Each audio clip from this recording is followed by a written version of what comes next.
नमस्कार श्रोताओं, आज सुनाने जा रही हूँ कहानी परमेश्वर भाग 10। समय के साथ साथ बरखा अपना पति और घर संसार में व्यस्त हो जाती है। आजकल उसकी तबीयत ठीक नहीं रहती क्योंकि गुरुदेव जी के कहे अनुसार वह अब जुड़वा बच्चों की माँ बनने वाली है। ऐसे में बार बार बरखा गुरुदेव जी की कहे बातों को याद करती रहती। आप दोनों राम और सीता मैया की जोड़ी है। अगर ऐसा है तो इस बार मैं लव और कुश जैसे जुड़वा बच्चों की माँ बनूंगी। ऐसे में मुझे हर वक्त न केवल अपनी ख्याल रखनी होगी, साथ साथ परिवार वालों के भी ख्याल रखनी होगी। मगर मेरी सासू माँ मुझे हर वक्त बहुत मदद करती है ताकि मेरी जीवनचर्या सुचारू रूप से चलती रहे। सच में अगर विचार की जाए तो मैं बहुत सौभाग्यशाली हूँ कि मेरी सासू माँ हर वक्त मुझे अपनी बेटी की तरह प्यार करती है, मेरी खूब ख्याल रखती है। इस बात पर मेरे मन में बिल्कुल ही शंका नहीं है। वह भी ऐसा करके खूब खुश रहती है। अपने पोती डिम्पी के साथ पूरा दिन गुनगुनाती रहती है और बहुत से बातें करती रहती है। कुछ दिन बीता कि एक रोज बरखा अपनी सासू माँ के साथ डॉक्टर के पास गई तथा पूरा चेकअप करने के पश्चात डॉक्टर किरण कहती है, बरखा मैम, आपके गर्भ में जुड़वा बच्चे हैं। इतने में एकाएक बरखा कहती है, गुरुदेव जी भी यही कह रहे थे, सभी गुरुदेव जी के आशीर्वाद है। ऐसे में आश्चर्य व्यक्त करते हुए डॉक्टर किरण कहती है, आप कौन से गुरुदेव जी की बातें कर रही है। ऐसे में बरखा संक्षेप में अपनी कहानी कहने पर आश्चर्य को व्यक्त करते हुए डॉक्टर किरण कहती है, यह तो सचमुच बहुत ही कमाल की बात है। गुरुदेव जी ने बिना परीक्षण के ही कह दिया कि आपके गर्भ में जुड़वा बच्चे हैं। ऐसे में किरणमयी देवी कहती है, गुरुदेव जी ने तो यहाँ तक भी कह दिया कि कृष्ण बलराम की जोड़ी आएंगे। इस बात पर और भी आश्चर्य व्यक्त करते हुए डॉक्टर किरण कहती है, देखिए कानूनन हम लोग आपको बच्चों के बारे में नहीं कह सकते कि बेटा होगा या बेटी, मगर आप बहुत खुशकिस्मत वाली है। अगर गुरुदेव जी की आशीर्वाद रही तो जरूर कृष्ण बलराम की जोड़ी आएंगे। ऐसे में बरखा कहती है, मुझे तो गुरुदेव जी के आशीर्वाद पर पूरा भरोसा है। वह जो कहते हैं वह बिल्कुल सच कहते हैं। ऐसे में डॉक्टर किरण कहती है, तब तो एक दिन मुझे भी उनसे मिलना होगा। धीरे धीरे समय गुजरने लगा। ससुराल वालों के सहयोग से बरखा अपने जीवन के सुनहरे पलों को गुजरने लगी और मन ही मन कभी बीते हुए दोनों को लेकर तो कभी अपनी आने वाली दोनों को लेकर बहुत से रंगीन सपने दिखने लगी। अपने होने वाले जुड़वा बच्चों की सपनों में खोई रहती है, तो कभी माँ यशोदा तो कभी रोहिणी जी की याद करती रहती है, तो कभी सीता मैया को याद करती रहती है और सपनों में इन्हीं माहौल में विचरण करती रहती है। उसे कभी कभी तो ऐसा भी लगने लगती है मानो वह सपनों में माँ यशोदा बनाकर कृष्ण बलराम की लालन पालन में जुटी हुई है और दोनों बच्चे उसे खूब सता रहे हैं, जिस कारण बहुत परेशान होकर अपनी सासू माँ को शिकायत करती है, माँ जी आपके दोनों पोतों ने तो मुझे बहुत परेशान करके रखा है। ऐसे में सासू माँ किरणमयी देवी कहती है, बहू यह तो प्रकृति के नियम है, इसी में ही तो माँ और बेटा का प्यार निहित रहती है और अपने आपसी प्रेम गहरा होती है। माँ बेटा का रिश्ता ही ऐसा है कि बच्चे जितना ज्यादा शरारत करते हैं उतना ही माँ के हृदय में प्यार पनपती रहती है और यह तो मातृत्व बोध की एहसास करवाती है। बीते दिनों के साथ साथ आखिर में वह समय भी आ गई कि एक रोज सचमुच बरखा अपनी जुड़वा बच्चों की माँ बन गई तो चारों ओर खुशियों की लहर सी दौड़ने लगी। बरखा के परिवार वाले सभी लोग खुश हो गए और सभी लोगों ने मिलकर दोनों बच्चों की परवरिश में जुट गए। डिम्पी अपने दोनों भाइयों को पाकर बहुत खुश हो गई। वह भी अपनी दोनों भाइयों के साथ खेलती रहती है। ऐसे में बरखा तथा चंचल के साथ साथ दादी माँ किरणमयी देवी भी बहुत खुश है, यह सोचकर कि अब तक तो डिम्पी अकेली थी, उसके साथ खेलने वाले भी कोई नहीं था। अब डिम्पी अकेली नहीं है, दोनों भाई राम और श्याम के साथ दिन भर खेलने में मस्त रहती है, जो सभी के लिए सुखद विषय है। और समय के साथ साथ बरखा सभी लोगों को अपने वृंदावन धाम के गुरुदेव जी की बातें करते हुए मन ही मन प्रसन्नता व्यक्त करती है। सभी को कहती है, कि निरूपा के घर में हर वर्ष गुरुदेव जी आते हैं और सभी को आशीर्वाद देते हैं, जो बहुत फलती है।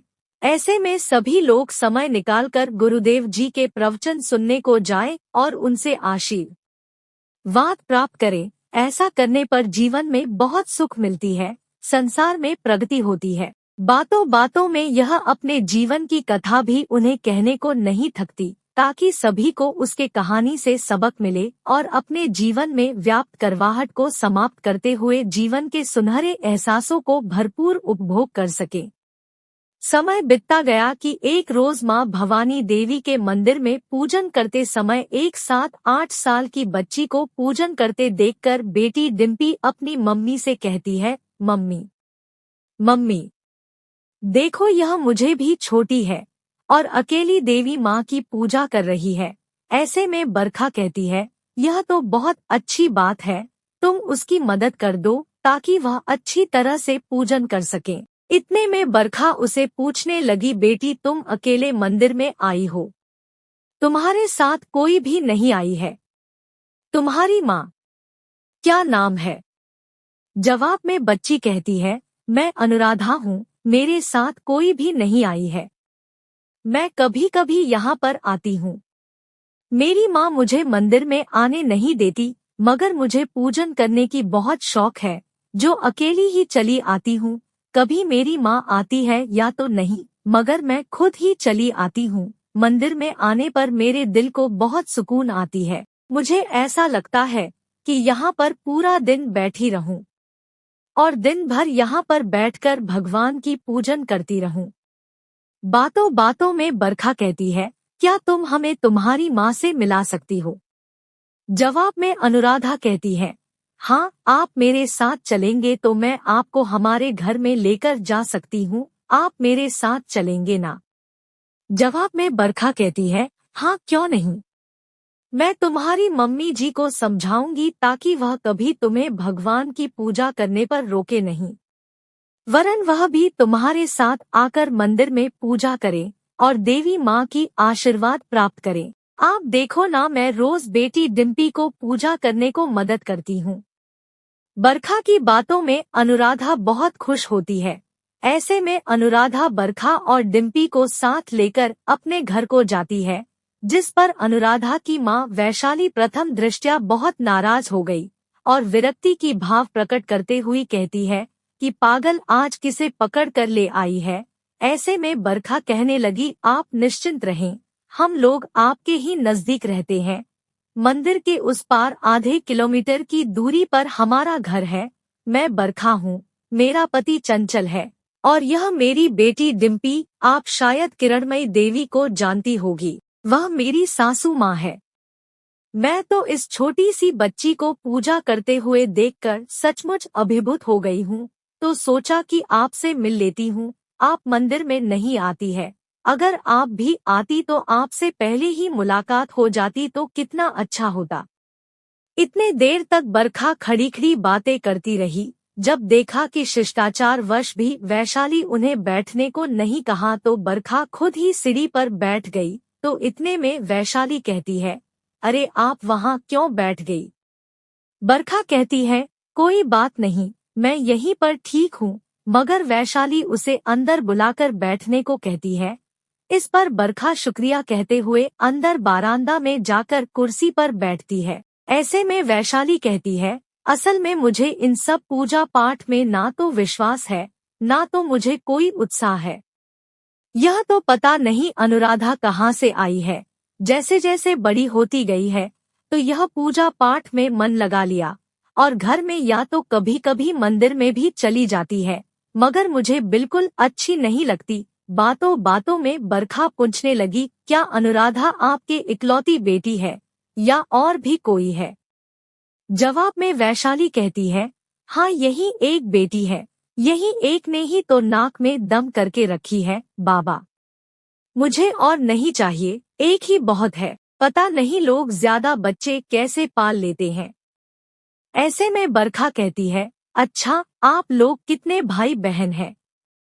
जवाब में वैशाली करते हैं, हम लोग तो 5 भाई बहन थे, मगर हम लोग इतना गवार की तरह नहीं थे। अब तो यह अकेला ही मुझे इतना परेशान करती है कि क्या बताऊं। ऐसे में बरखा कहती है, आप ऐसा क्यों कहती है? बच्चे तो भगवान की देन होती है। दुनिया में बहुत से ऐसे भी लोग हैं जो बच्चों के लिए तरसते रहते हैं।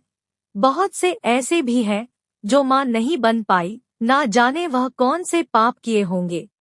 और आप तो खुशकिस्मत वाली है कि आपकी एक बेटी तो है ना। अगर आप मां नहीं बनती तो लोग या तो दुनिया वाले आपको बांझ कहकर टोकते, आपको लोग तीखे नजरों से देखते। समाप्त कहानी के अगले भाग के लिए हमारे साथ बने रहिए। धन्यवाद।